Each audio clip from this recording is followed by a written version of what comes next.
Hello, in this video, we'll show you how to use evaluators to test your agents more effectively. We'll begin with the agent. This agent is designed to receive a user's problem message and provide a solution based on the available documentation, which is provided through context grounding. Let's take a look at the agent score. Here at the top, you can see the agent score. By clicking on it, we can see why the score is only 67%. This is the score-wise breakdown.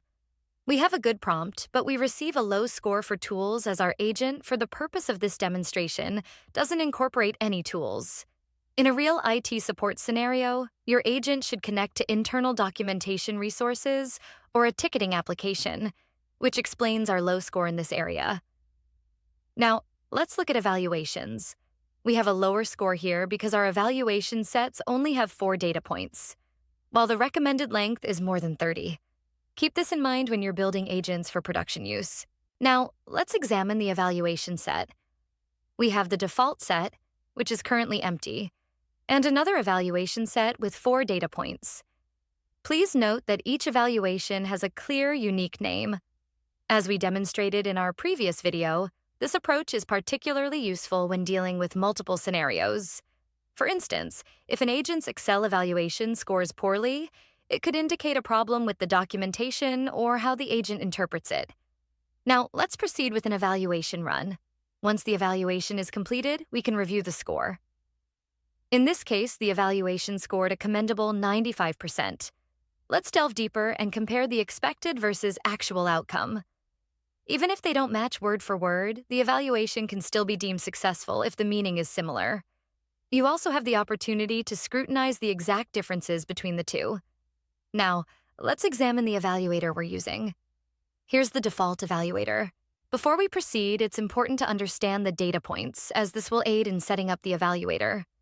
We have the input and output fields, which correspond to the input and output arguments we set up for the agent. Let's now move on to the evaluators.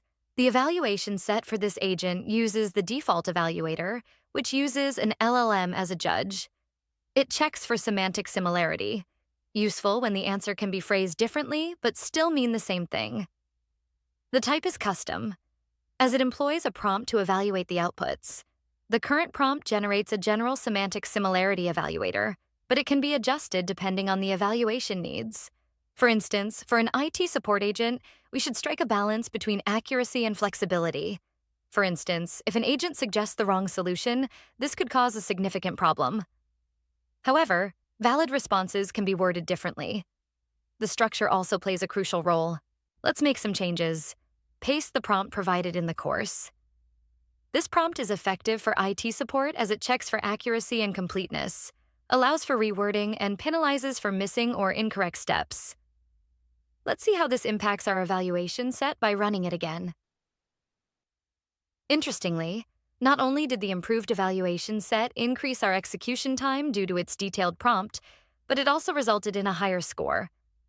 For Excel, we achieved a perfect score, and for Teams, we scored 98%. Now, let's shift our focus back to evaluators. Another crucial field is the target output field. Recall, we had 2 output arguments, the response and the follow-up question. This evaluator targets just the response output. Different evaluators can target different output fields.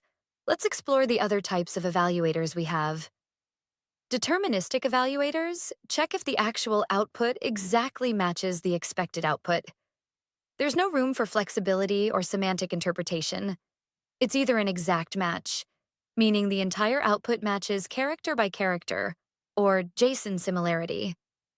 This checks if the same fields exist and if their values match exactly without failing if the fields are reordered. Now, let's run the evaluation set again and see if we fare better. As anticipated, our evaluator gave us a score of 0%.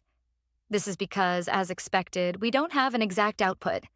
As a best practice, create multiple evaluators based on the use case and the argument's expected output, and use them on the same evaluation set. For the IT support agent, you can use semantic similarity evaluators for certain flexible explanations, like troubleshooting steps or contextual advice. Deterministic evaluators are ideal for fixed data, like JSON structure, commands, or exact strings. Just remember to apply them on different output fields. That concludes this demonstration. Thanks for watching.